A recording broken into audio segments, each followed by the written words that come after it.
The ultimate fuels are fusing hydrogen nuclei together, and that's what runs the sun. Other common elements, light elements, can do that, and they include lithium, boron, and helium isotopes. Some of the reactions are radiation-free, and others are not. I just want to show you the energy levels. We all know about chemistry, fire. Hydrogen and oxygen burning makes H2O, and it gives you about 10 units of energy measured in electron volts. If you take deuterium and tritium, the two heaviest isotopes of hydrogen, and cause them to make a helium-4 and a neutron, you get 17.6 million units of energy. That's why fusion energy is so exciting. It gives us remarkable bombs and other exciting things. Fission on the left, there are three stages. If you have a heavy, unstable, nearly unstable nucleus and add a neutron to it, it will start that nucleus oscillating. The energy of binding energy of the neutron will cause the nucleus to oscillate, and eventually it will break into two parts and give more neutrons than it occurred at the beginning. And one of these neutrons goes around and can start the chain again. That's the fission chain reaction, giving you two radioactive isotopes. And that, of course, is what gives us Hiroshima and Nagasaki and all the excitement of the world. Fusion is a different thing. This is the deuterium-tritium reaction, giving you the helium-4 and the neutron. The others are similar. The one we're most interested in is this one, because it's very odd. It's a boron-11, which has a charge of 5 in the nucleus, and a proton, a hydrogen nucleus. If you add the two together, the binding energy makes an excited state carbon-12. Carbon-12 is one of the most stable nuclei in the universe, but when it's excited by the binding energy of the fusion process, it's unstable and it decays to a beryllium-8 and a helium-4. The beryllium-8 very shortly, 10 to the minus 13 seconds later, decays into two more helium-4. So this process is unique. It's the only nuclear energy releasing process in the whole world that releases fusion energy at 3 helium atoms and no neutrons, no radiation. It's radiation-free. Okay. Proton boron 11 fusion. Them having that figured out, turns out, out of all the chemicals that are out there, how many have we found?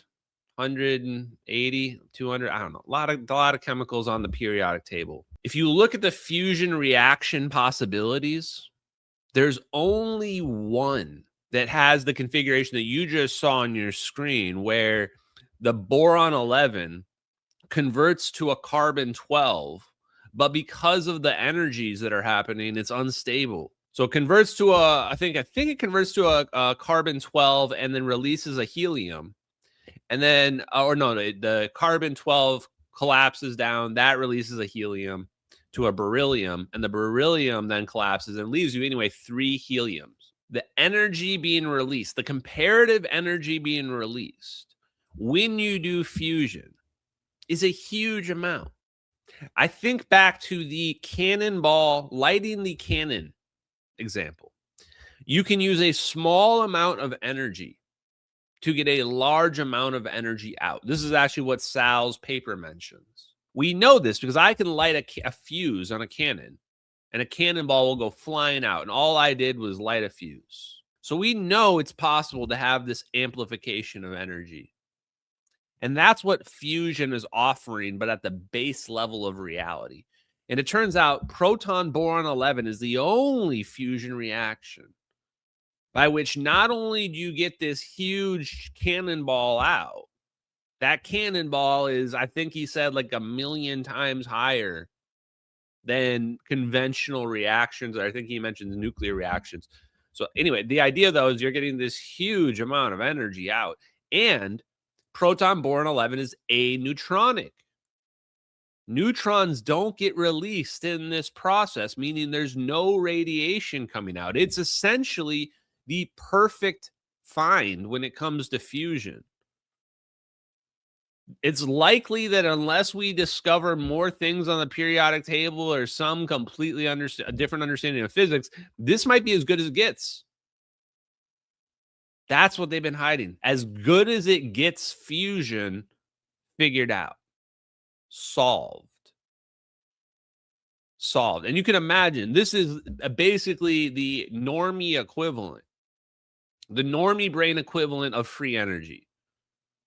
Somebody figured out perfect fusion, the best possible recipe, figured out how to get it to work. You don't need any other fusions once you have that. And they said, nah, that's a little too good. A little too good. We're going to have to cap that fusion to 0. Cap those solar panels to 22%. Okay, I'm not going to rant too much. Here we go. Which means if you build a machine that runs on that and you turn it off, you can go sit on it. There can be no 3 Mile Islands and no Chernobyl. It's difficult to do, but these are the favorite isotopes to use: protons, deuterons, and tritons. And as I mentioned, this gives us this nearly 20 million units of energy. The intrinsic energy gain from DT, which is what the world is chasing, is about 2,000 to 1. But of course, the means that the world are following won't work that way. Action here gives us 8.7 million. Okay, nerds, focus on the screen. There it is, right? Proton boron 11 creates 3 helium 4. Lithium 6 plus lithium 6 creates 3 helium 4 as well. Wait, what? Wait, what? Why is lithium 6 mentioned all the time, but nobody ever talks about it? Let's see if he mentions it. Of energy, and we can reburn the helium-3 deuterons when they fuse, split into 2 channels: a triton, which is radioactive, and a hydrogen nucleus, and a helium-3 and a neutron. That helium-3 can be cycled back to the exhaust system you have to have on the system and reburned with another deuteron to make more energy, so you get about 10.2 million units of energy.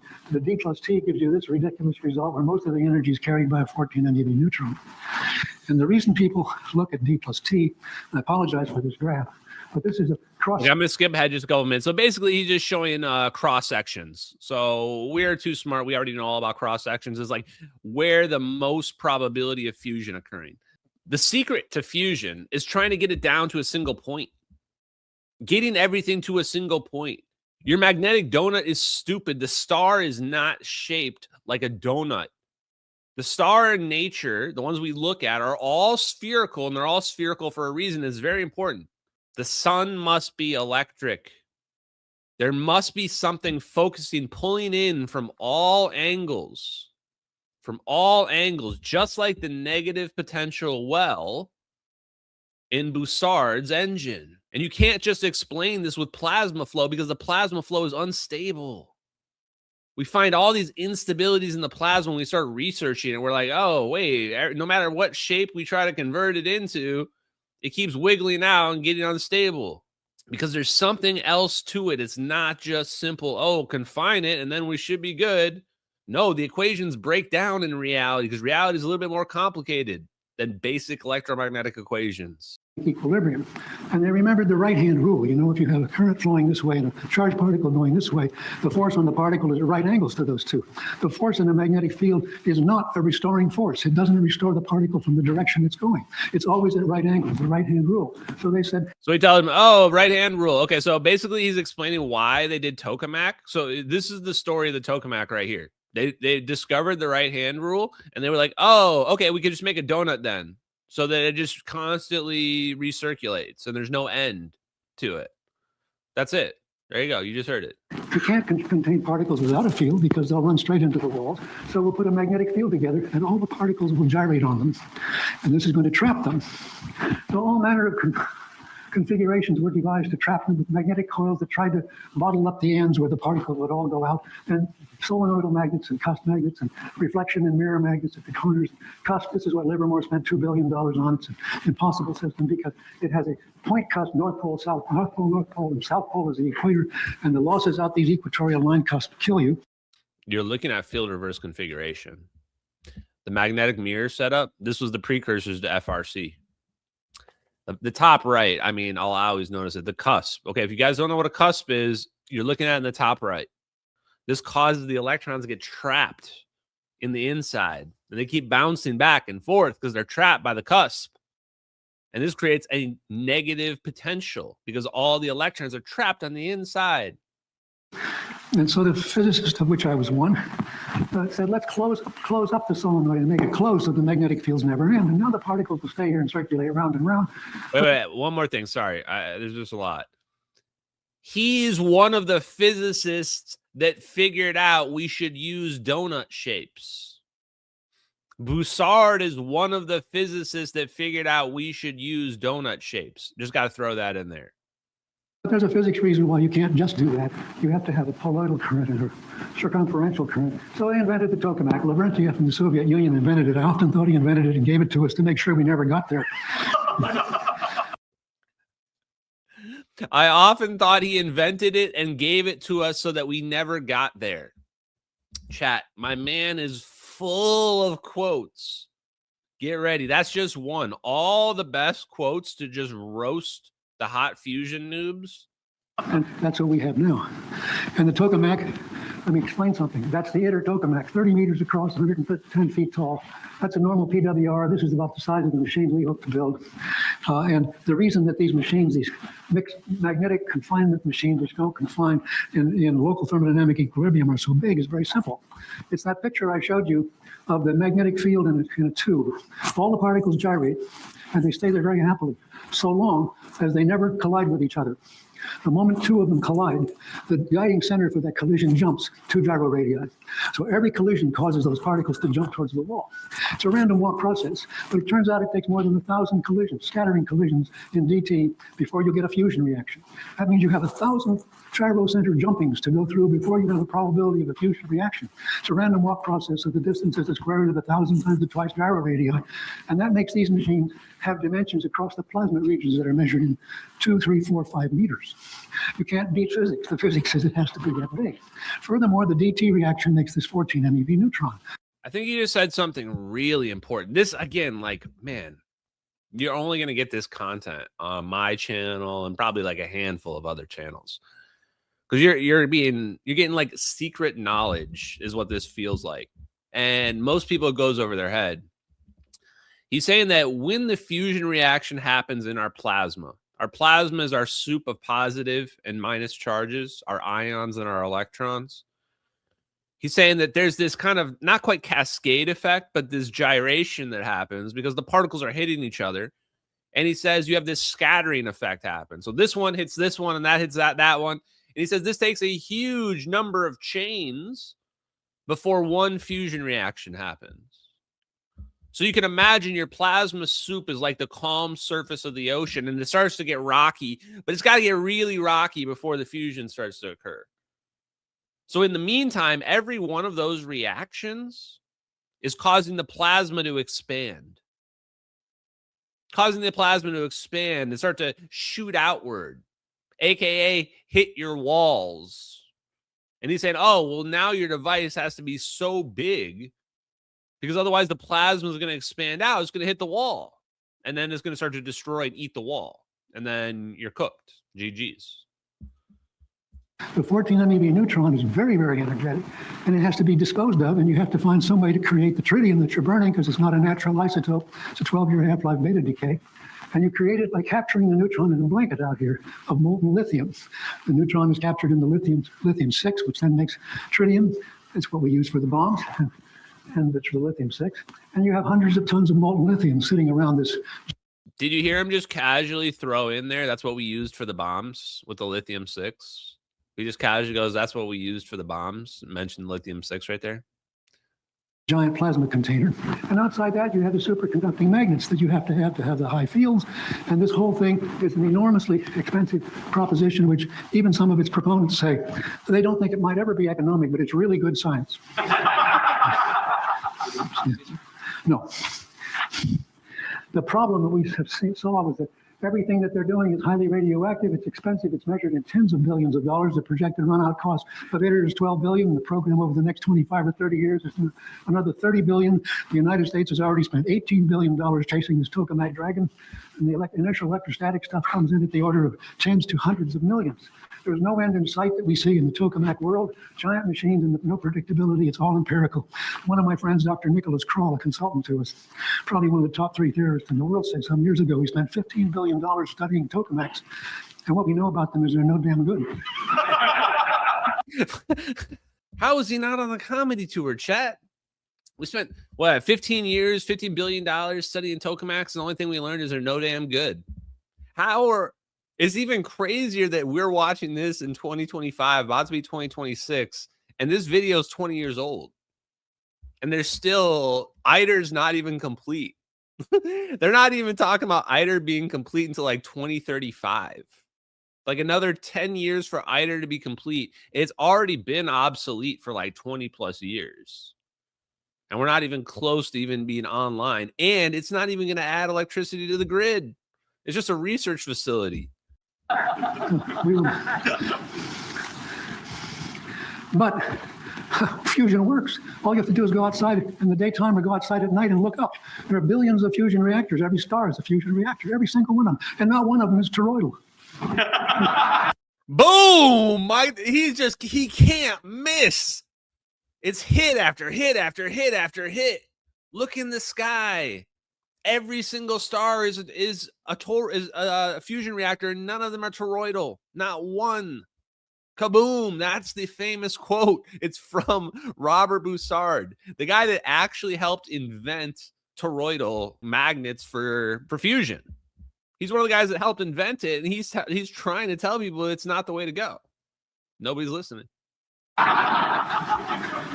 And they're all held together by a funny force that's not a right-hand rule force. It's a central force field derivable from the central potential. It always points to the center, no matter what the particle motion is. It's always pulling it to the center. So the sun and the stars run on fusion of hydrogen. 4 hydrogens together make a helium atom after you have some inverse beta decay going on. And the only other force we know that's like that is charge directed or mass directed, M1, M2 over R squared, or E1, E2 over R squared, is the electric force. The electric field force on charged particles, the Coulomb force. Charged particles of opposite sign attract, and direct forces and charged particles of like sign repel. So what we have to do is find a way to take electric. You knew it was going to come back to electricity. Fields, next slide. That's all right. Electric fields, and make them accelerate the particles you want to collide toward each other. How can you do that? You can't do that with any assurance if you just take a plain parallel electrode and do it.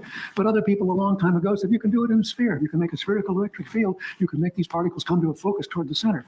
With a 1 over R squared convergence, fusion power goes as the square of the density of the particles times the cross-section times the velocity of the particles times the volume over which that acts. N squared sigma v volume. Ooh, boy, I'm feeling it. Do you feel the magic, chat? I'm getting watery-eyed. OMG. I'm going to play it again. Why are the orbs in a triangle formation around the plane, chat? 1 divided by R squared, chat. 1 divided. It's all physics at the end of the day. It's all physics at the end of the day. That's all right. Electric fields, and make them accelerate the particles you want to collide toward each other. How can you do that? You can't do that with any assurance if you just take a plain parallel electrode and do it. But other people a long time ago said you can do it in a sphere. You can make a spherical electric field. You can make these particles come to a focus toward the center. With a 1 over R squared convergence, fusion power goes as the square of the density of the particles times the cross-section, times the velocity of the particles, times the volume over which that acts. N squared sigma v volume. Density in these machines, because it converges. So it's funny. Anybody can understand that. I love how he explains it, because you need somebody who just explains the math, who just says it straight to you. He's saying, how do you get fusion to happen? Well, the smaller the area that you're doing it in, the better. The faster the particles that are moving, the better. The more dense, the more particles there are, the better. Take all these particles, squish them down into the smallest area you can, and get them to move as fast as possible. That's what we're trying to do. Well, what's a really good way to do that? Get everything to focus onto a specific point. This is the principles, actually, of the thermonuclear weapons that we were reading. Friedbort-Winterberg's polyhedral configuration. I can't stop thinking about it. I can't stop thinking about the letter Ash and Forbes, talking about the monostructures and configuring the monostructures together. I mean, that's polyhedral. That's what they're talking about. We have polyhedral configuration in this fusion reactor he's about to describe. We have polyhedral configuration when it comes to nuclear weapons, thermonuclear weapons. And we have polyhedral configuration when it comes to wormholes. Spinning polyhedral configuration when it comes to wormholes. I think these things, there's no chance they're not connected. The physics of all of them is most likely underlined in some truth about our reality. And if I were to really boil it down, if you want that hard, that spicy Ashton take, what is the most base element, most base particle or component to a particle we know? We have the quarks and the gluons, right? And I think there's always, they come in threes. They come in threes.